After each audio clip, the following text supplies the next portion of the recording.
नमस्कार दोस्तों, मैं Rajeev Saini, international business trainer and motivational speaker. दोस्तों मैं स्वागत करता हूं आप सबका आपके अपने यूट्यूब चैनल, जहां पर इंपोर्ट एक्सपोर्ट नॉलेज को हम क्रिटिकल नहीं सिंपल बनाते हैं। तो फ्रेंड्स, एक इंटरेस्टिंग टॉपिक आज आपके लिए लेके आए, how to start your own business in Bangladesh. अगर आप बांग्लादेश में अपना खुद का ऑफिस सेटअप करना चाह रहे हैं तो आपको क्या एडिशनल बेनिफिट्स मिल जाते हैं, बिजनेस अपॉर्चुनिटी क्या क्या है जो कि आप जाके बांग्लादेश में एक्सप्लोर कर सकते हैं, टाइप ऑफ लीगल एंटिटी कौन कौन सी है, यानी कौन कौन सी टाइप ऑफ कंपनी जो कि लीगली स्टेब्लिश होती है बांग्लादेश में, और बिजनेस वीजा लेना कितना आसान है बांग्लादेश का। तो ये सब क्वेश्चंस का आंसर लेके आए, छोटी सी वीडियो में बने रहे हमारे साथ। सबसे पहले हमारा पॉइंट है बेनिफिट्स। अगर हम बेनिफिट्स की बात करें, अगर आप बिजनेस को ओपन करना चाह रहे हैं, अपनी कंपनी ओपन करना चाह रहे हैं, अपना ऑफिस सेटअप करना चाह रहे हैं बांग्लादेश में, तो आपको रैपिड इकोनॉमिक ग्रोथ वहां देखने को मिल जाती है। 7.3% का जीडीपी दर्ज किया है बांग्लादेश ने, जो कि एक अच्छा नंबर है, अच्छी फिगर है, अच्छी वैल्यू है। 7.3 is good value for GDP, जिसको ग्रोस डोमेस्टिक प्रोडक्ट बोला जाता है। वेरी नियर टू इंडिया, यानी हिंदुस्तान के भी बहुत नजदीक है।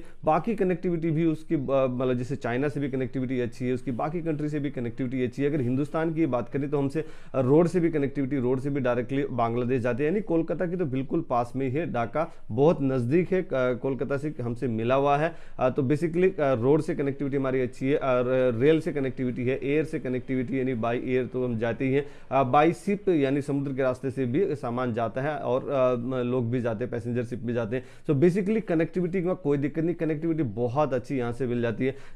अगर नेक्स्ट बेनिफिट्स की बात करें, लोवेस्ट कॉस्ट लेबर आपको वहां मिल जाती है, यानी इंडिया से भी सस्ता लेबर वहां पे आपको मिल जाता है। अगर मैं बात करूं कि वहां पे कितना लेबर कॉस्ट रहता है मंथली, अगर उनका जो मंथली चार्जेस है, मंथली अगर एक इनकम बताएं कि एक इनकम कितनी, क्योंकि पॉपुलेशन उनकी ज्यादा है। सो बेसिकली 63 यूएसडी जो एक स्टैंडर्ड वैल्यू है, $63, यानी लगभग 5,000 के आसपास एक बांग्लादेशी लेबर मंथली इनकम करता है। वही चाइना का अगर एग्जांपल ले ले तो चाइना $347 पर मंथ कमाता है एक लेबर, जो कि रफली आता है 27,000। यानी ऐसा नहीं कि चाइना में माल सस्ता मिलता है तो उनके पास लेबर सस्ती नहीं है, उनके पास मशीन से बड़ी लार्ज क्वांटिटी में मास प्रोडक्शन करते हैं, इसलिए जनरेशन कॉस्ट और प्रोडक्शन कॉस्ट कम आती है। अगर हिंदुस्तान का एग्जांपल ले लेते तो हमारा जो स्टैंडर्ड है $194 आता है, जो कि लगभग 15,000 रुपए के आसपास में आता है। वैसे तो आप बोलेंगे सर मैं तो लेबर यहाँ 10,000 रुपए की भी लेबर मंथली यहाँ पे हायर कर लेता हूँ,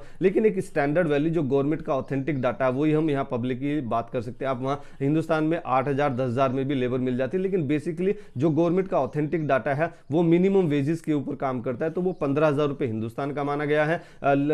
जो बांग्लादेश है 5,000 ही आता है, और आपका जो चाइना है, चाइना से अगर हम पास की कंट्री उससे कंपैरिजन करें तो उसका 27,000 आता है। तो बेसिकली अगर हम बात करें तो हमसे 1/3 ही आता है बांग्लादेश का। तो आप अगर कंपनी ओपन करना चाह रहे हैं, अपने कोई मैन्युफैक्चरिंग यूनिट या फिर वो यूनिट आप चालू करना चाह रहे हैं जिसमें आपको लेबर लगती है, तो आप वहां पे लेबर कॉस्ट कम कर सकते हैं। Easy to import raw material and machineries, जैसे कि सब कनेक्टिविटी में देखता हूँ, चाइना से कुछ मशीन इंपोर्ट करनी, हिंदुस्तान से कुछ मशीन इंपोर्ट करनी, आसपास की कंट्री से कुछ इंपोर्ट करना है आपको, तो इंपोर्ट करना बहुत आसान है, कनेक्टिविटी क्योंकि बहुत अच्छी हो जाती है। गवर्नमेंट वेलकमिंग एटीट्यूड, यानी गवर्नमेंट आपको वेलकम करना चाहती है। ऐसा नहीं कि कोई भी कंपनी अगर आपके स्टेट में जाती है या फिर आपकी कंट्री में जाती है, उसको बहुत सारे क्वेश्चंस पूछे जाते हैं, बहुत सारे रूल एंड रेगुलेशंस लगाए जाते हैं, लेकिन ऐसा नहीं है। बांग्लादेश की गवर्नमेंट अभी पिछले 10 सालों से कितना बढ़ चढ़ के काम कर रही है, बहुत अच्छा काम कर रही है, और एक अच्छी अपॉर्चुनिटी वो एफडीआई को चाहते हैं कि ज्यादा से ज्यादा बांग्लादेश में आए, जो फॉरेन डायरेक्ट इन्वेस्टमेंट है।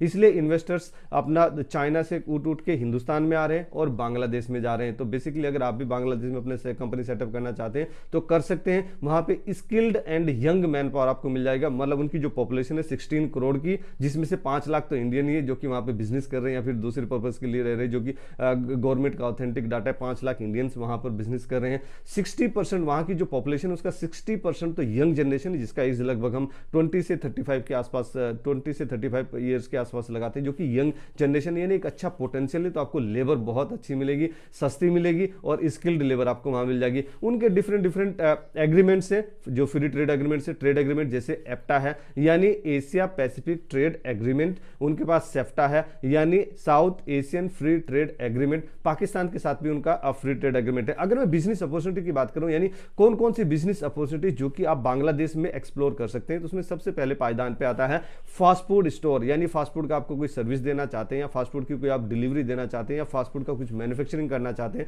तो फास्ट फास्ट फूड का वहाँ पे अभी बूम पे चल रहा है, फास्ट फूड का आप वहाँ पे एक्सप्लोर कर सकते हैं। ब्लॉग राइटिंग बिजनेस, यानी जैसे ब्लॉग राइटिंग का अगर आपको एक्सपीरियंस है, आप ब्लॉग राइटिंग करते हैं, कंप्यूटर की अच्छी नॉलेज है आपको, आप टेक्निकल स्क्रिप्ट लिखते हैं या फिर नॉन टेक्निकल भी स्क्रिप्ट लिखते हैं, आप ब्लॉगिंग लिखते हैं, तो वो एक ट्रेंडिंग में अच्छा आ रहा है आजकल, आप ब्लॉगिंग का भी वहाँ पे काम अच्छा चल सकता है, बिजनेस अच्छा चल रहा है। ट्रेनिंग एंड कंसल्टेंट, जैसे हम भी ट्रेनिंग एंड कंसल्टेंट हैं, हम भी कंसल्टेंसी प्रोवाइड करते हैं, ट्रेनिंग प्रोवाइड करते हैं, तो हमारी तरह आप भी अगर जिस जैसे हमें इंपोर्ट एक्सपोर्ट का नॉलेज है, हम अपनी सर्विस देते हैं। आप किसी भी एक सब्जेक्ट का अगर आपकी एक्सपर्टीज है, किसी सब्जेक्ट में आपको नॉलेज है, तो उसका भी आप ट्रेनिंग एंड सर्विसेज वहाँ पे चालू कर सकते हैं। वैसे ट्रेनिंग की बात आई तो हमारे भी ट्रेनिंग चालू हो रहा है नेक्स्ट मंथ, जो कि जुलाई 12 जुलाई से आप उसको ज्वाइन कर सकते हैं। अभी आप रजिस्ट्रेशन कर सकते हैं और 12 जुलाई से आप ऑनलाइन लाइव प्रैक्टिकली आमने सामने अपने क्वेश्चन भी पूछ सकते हैं। सो बेसिकली नेक्स्ट अपॉर्चुनिटी की बात करूं तो सिक्योरिटी एजेंसी आ जाती है, यानी वहां पे थोड़ा गोलमाल भी हो जाते हैं। तो सिक्योरिटी एजेंसी का भी जो नॉर्मली एक तो गवर्नमेंट की सिक्योरिटी रहती है और एक प्राइवेट सिक्योरिटीज रहती है, जो कि लोग अपने ऑफिस में लगाना चाहते हैं, अपने घर में लगाना चाहते हैं। तो बेसिकली अगर आपके पास सिक्योरिटी एजेंसी के एक्सपीरियंस है तो वो आप बिजनेस अच्छा वहां पे ग्रो कर पाएंगे, जैसे हिंदुस्तान में भी कई बार ये बिजनेस अच्छा चलता है। सो बेसिकली अगर मैं बात करूं इलेक्ट्रॉनिक प्रोडक्ट्स एंड मैन्युफैक्चरिंग, उसकी शॉप आप लगा सकते हैं, दुकान लगा सकते हैं, मैन्युफैक्चरिंग लगा सकते हैं, क्योंकि चाइना से बहुत ज्यादा वहाँ इंपोर्ट भी होता है और वहाँ पे प्रोडक्शन भी होता है। अगर मैं बात करूँ इंटरनेशनल लॉजिस्टिक एजेंट की, इंटरनेशनल लॉजिस्टिक सर्विसेज, अगर आप लॉजिस्टिक बिजनेस में है, लॉजिस्टिक सर्विसेज आप देना चाहते हैं, तो उनकी कनेक्टिविटी बहुत ज्यादा बाकी कंट्री के साथ में भी, तो इंटरनेशनल लॉजिस्टिक सर्विसेज भी आप अच्छा एक्सप्लोर कर सकते हैं वहाँ पे। अगर मैं बात करूँ यूज्ड गुड्स की, यानी सेकंड हैंड जो गुड्स रहते हैं, जैसे सेकंड हैंड कार होगी, सेकंड हैंड बाइक होगी, सेकंड हैंड कुछ भी, जैसे OLX वगैरह पे सेकंड हैंड सामान बेचते हैं, ऐसी सेकंड हैंड का वहाँ पे बड़ा मार्केट लगता है। अगर सेकंड हैंड, क्योंकि पॉपुलेशन बहुत ज्यादा है और पर कैपिटा इनकम कम है, यानी हिंदुस्तान से भी कम है, पर कैपिटा इनकम उनका आता है $2362, यानी हर एक वो जो सिटीजन जो बांग्लादेश में रहता है पर ईयर वो $2362 इनकम कर रहा है on an average. So basically second hand सामान की भी बहुत ज्यादा प्रचलित है, लोग सेकंड हैंड सामान भी अच्छा खरीदते हैं। तो अगर सेकंड हैंड सामान बेचना खरीदने में आपका इंटरेस्ट है तो आप एक्सप्लोर कर सकते हैं बांग्लादेश में। पोल्ट्री फार्म, अगर मुर्गी पालन, पोल्ट्री फार्म का अगर एक्सपीरियंस है आपका तो वो भी बहुत अच्छा चलता है, बहुत कंजम्पशन है वहाँ पे,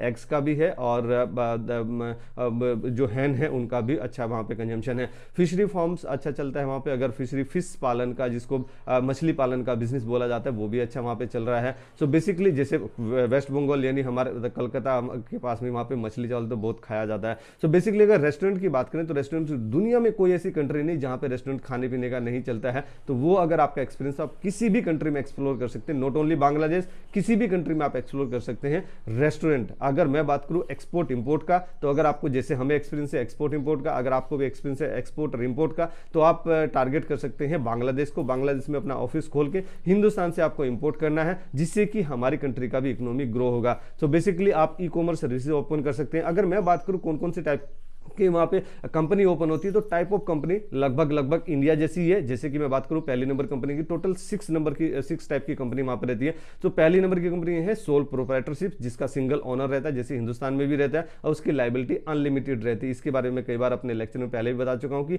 लाइबिलिटी अनलिमिटेड मतलब जो अगर कुछ लॉस होता है तो उसका खुद का लॉस होता है, उसमें कोई प्रोटेक्शन गवर्नमेंट का नहीं होता है। बेसिकली सेकंड नंबर कंपनी की बात करूं तो वो पार्टनरशिप कंपनी आती है, जिसमें मिनिमम 2 डायरेक्टर चाहिए और दोनों ही डायरेक्टर की लाइबिलिटी अनलिमिटेड है। अगर मैं थर्ड नंबर की बात करें तो वो LLC आती है, यानी लिमिटेड लायबिलिटी कंपनी, जो कि नाम से ही पता चल रहा है कि जो डायरेक्टर होंगे उनकी लायबिलिटी लिमिटेड होगी। मिनिमम 2 डायरेक्टर चाहिए और मैक्सिमम 50 डायरेक्टर तक यहाँ हो सकते हैं, 50 शेयर होल्डर तक हो सकते हैं LLC में, यानी लिमिटेड लायबिलिटी कंपनी। अगर मैं बात करूं PLC की, नेक्स्ट नंबर PLC आता है, यानी पब्लिक लिमिटेड कंपनी। वो भी LLC का ही बस दूसरा रूप है, लेकिन LLC में क्या है कि जो एक्सचेंज है वहाँ पर, जैसे यहाँ पे स्टॉक एक्सचेंज है, बॉम्बे स्टॉक एक्सचेंज है, तो वहाँ का जो ढाका स्टॉक एक्सचेंज है उसमें आप रजिस्टर नहीं कर सकते LLC में, PLC में आप कर सकते हैं, बस यही डिफरेंस है। वहाँ भी लाइबिलिटी आपकी लिमिटेड रखी गई है। अगर मैं जो फॉरेनर कंपनीज की बात करूँ, फॉरेनर कंपनीज की वहाँ कैसे स्टेब्लिश होती है, तो वहाँ पे आप ब्रांच ऑफिस अपना खोल सकते हैं और रिप्रेजेंटेटिव ऑफिस वहाँ फॉरेनर्स के लिए रहता है, यानी आपकी यहाँ पे कंपनी, जैसे हमारे यहाँ पे हिंदुस्तान में कंपनी आ ग्लोबल एक्सपोर्ट, उसका हम रिप्रेजेंटेटिव ऑफिस या ब्रांच ऑफिस वहां पर खोल सकते हैं, लेकिन उसमें कुछ मैन्युफैक्चरिंग नहीं कर सकते, कुछ खरीदना बेचना नहीं कर सकते। उसमें हम सिर्फ प्रमोशन एक्टिविटीज कर सकते हैं, मार्केटिंग कर सकते हैं, वहां पे अपना बिजनेस को फैलाने के लिए मार्केटिंग कर सकते हैं। अगर मैं बात करूं बिजनेस वीजा की, बिजनेस वीजा लेना कितना आसान है, तो बहुत सिंपल है। 30 डेज के लिए आपको बिजनेस वीजा मिलता है। आप जिस कंपनी के साथ में आप बिजनेस मीटिंग के लिए जा रहे हैं, बस उनके कंपनी के लेटर हेड पे आपको इन्विटेशन चाहिए, और आपको 2000 रुपीज का ऑनलाइन फीस रहता है, 2000 रुपीज का वो फीस पे कर देना है। आपको जो एप्लीकेशन फॉर्म है वो भरना है। आपके पास ओरिजिनल पासपोर्ट होना चाहिए जिसका मिनिमम वैलिडिटी 6 मंथ होना चाहिए। ऐसा नहीं कि वो 2 महीने वैलिडिटी बची है और एक्सपायर होने वाला है, तो मिनिमम 6 मंथ वैलिडिटी आपकी होनी चाहिए। बेसिकली आपके पास में 3 मंथ्स का बैंक का स्टेटमेंट होना चाहिए to prove your financial status, यानी फाइनेंशियल स्टेटस आपका क्या है, कितना पैसा आपके पास में है। कंफर्म्ड एयर टिकट आपके पास होना चाहिए, टू एंड फ्रो यानी जाने का और आने का राउंड ट्रिप आपकी बुक होनी चाहिए। बस इतने ही डॉक्यूमेंट आपको लगते हैं और 3 फोटोग्राफ्स आपको लग जाते हैं और 30 डेज का वीजा आपके पास में आ जाता है। इतना आसान है। तो फ्रेंड्स, अगर मेरे द्वारा दी गई जानकारी में अगर कुछ छूट गया, कुछ आप उसमें एडिशनल वैल्यू ऐड करना चाहते हैं, तो हम इंतजार करेंगे आपका कमेंट बॉक्स में। और हमेशा की तरह से खुश रहिए, मुस्कुराते रहिए, ग्रो करते रहिए और हिंदुस्तान का एक्सपोर्ट बढ़ाने में हमारी मदद कीजिए। Let's do export together. Thank you very much.